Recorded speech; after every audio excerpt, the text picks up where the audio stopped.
మీరనేది క్రైస్తవుల్లోనే ఆయనకు శత్రువులు ఉన్నారని మీరు అంటున్నారు, రైట్? 101% క్రైస్తవుల శత్రువులు ఉన్నారు సార్. వాళ్ళకు మిషనరీస్ వాళ్ళు డబ్బుల కోసము.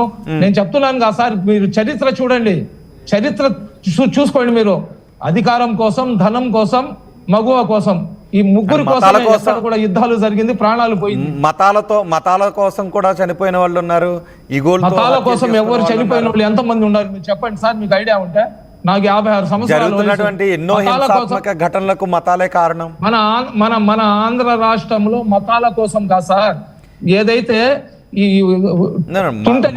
ఉంటారు కదా, ఎవరైతే మతాల మధ్య జరిగిన ఘర్షణలతోనే ఎంతో మంది ప్రాణాలు కోల్పోయారు. మత విధ్వంసాల కారణంగా ఎన్నో హింసాత్మక సంస్కృతి మా ఆంధ్ర రాష్ట్రంలో లేదు సార్. అది ఆ సంస్కృతి మా ఆంధ్ర రాష్ట్రంలో ఏ ధర్మం వాళ్ళు కూడా చేయరు. యుద్ధాలే జరుగుతున్నాయి, దేశాలే కొట్టుకుంటున్నాయి.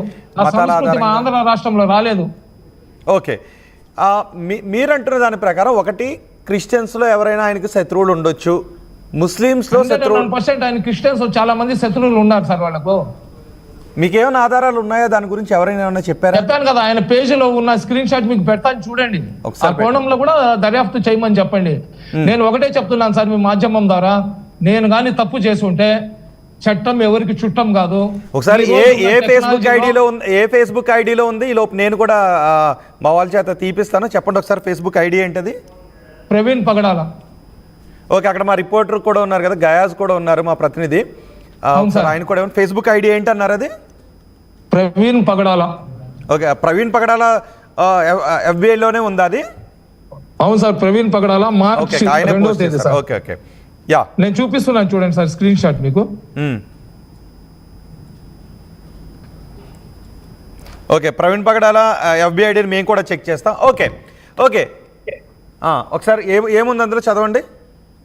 ప్రవీణ్ పగడాల, అన్నయ్యలు తమ్ముళ్ళు జాగ్రత్త, ఆ ప్రవక్త నేను నిజాలు మాట్లాడానని తల తీయమని సెర్చిలో ఫత్వా ఇచ్చిండు, నేనే మీరు క్వశ్చన్ మార్క్ అని పెట్టున్నాడు పోస్ట్. దాంట్లో కామెంట్లలో ప్రవీణ్ పగడాల గారు నీ తల తెమ్మని ఓఫీర్ గారు ఎప్పుడు చెప్పారు? సురేష్ యాద్లా అంట, సురేష్ యాడ్లా అని అతను కామెంట్ రాసి ఉన్నాడు. ప్రవీణ్ పగడాల గారు నీ తల తెమ్మని ఓఫీర్ గారు ఎప్పుడు చెప్పారు? అలా చెప్పిన వీడియో నీ దగ్గర ఉంటే పెట్టు, అనవసరంగా ఎందుకు మాట్లాడుతున్నావు, నోరు జాగ్రత్త అని చెప్పి ఆయన సురేష్ గారు చెప్పి ఉన్నారు. తర్వాత ప్రవీణ్ దానికి ఏం చెప్పారంటే, ఈవా కోపేరా అంట, ఎవరు ఆయనకి చెప్పారు, రంజిత్ ఓఫేర్ గారు నేను ఆయన పుస్తకాన్ని ఎక్స్పోజ్ చేసినానని గతంలో నా తల తీసుకొని రమ్మన్నారు, అది గుర్తు చేసి ఆయన జోలికి వెళ్తున్న వారికి హెడ్స్ అప్ అని ఇచ్చాను అంతే. ఏంటంటే ఇప్పుడు తల తీసేంత శత్రుత్వం వాళ్ళ కమ్యూనిటీలో ఉన్నప్పుడు, ఆయన ముస్లిం కాదు, ఆయన ఆలిం కాదు, ఆయన ఎప్పుడు వస్తున్నాడు ఎక్కడ పోతున్నాడు అని మాకు కానీ హిందువులు కానీ తెలియడానికి. అంటే ఆయనకు ఒక భయం ఉంది, ఎవరో ఒకరు ఆయన పైన దాడి చేస్తారు, ఆయన ప్రాణాలు తీసే అవకాశం ఉంది అనే భయం. అది మీ వల్ల కావచ్చు, హిందువుల వల్ల కావచ్చు, క్రిస్టియన్ వల్ల కావచ్చు. సార్ ఒకటి సార్, పోలీసు వాళ్ళు అమాయకులు కాదు. 7 భూముల లోపలికి వెళ్ళిపోయినా, 7 సముద్రాలు దాటి వెళ్ళినా కానీ జుట్టు పట్టుకొని లాక్కొని వచ్చే టెక్నాలజీ ఉంది. ఆంధ్ర రాష్ట్రంలో చంద్రబాబు నాయుడు గారు సమర్థవంతమైన నాయకులు. అదే విధంగా ఇక్కడ ఉన్న పోలీసు వ్యవస్థ చాలా బ్రహ్మాండంగా పనిచేస్తుంది. ఎవరు తప్పు చేసినా కానీ ప్రభుత్వం మొత్తం ఆంధ్ర రాష్ట్రంలో రియాక్ట్ అయి ఉంది. సరేనా? ఎవరు తప్పు చేసినా అది బయటికి వచ్చేస్తుంది. నేను తప్పు చేసి కానీ ఉంటే, చీమ గోరంతా నా గురించి ఏదైనా కానీ ఉంటే నన్ను నడి రోడ్డు మీద ఉరి తీయించుకోవడానికి నేను సిద్ధంగా ఉన్నాను. కానీ అనవసరంగా నా మీద నిందలు వేస్తే మటుకు నేను ఒప్పుకోను. ఓకే, సమీ గారు, మీరు కారణమా కాదా, లేదా మీ వ్యాఖ్యలు కారణమా కాదా, లేదా ఆయన చేసినటువంటి వ్యాఖ్యలతో మీ ఇంకొక మతానికి చెందిన వాళ్ళు ఎవరైనా కారణమా కాదా? సో ఇవన్నీ కూడా విచారించాల్సినటువంటి అవసరం ఉంటుంది.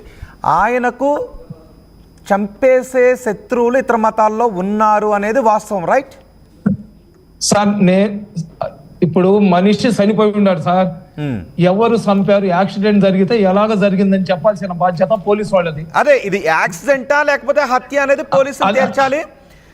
కానీ ఈలోపు అనుమానాలు వస్తున్నాయి. ఒకటి అంటే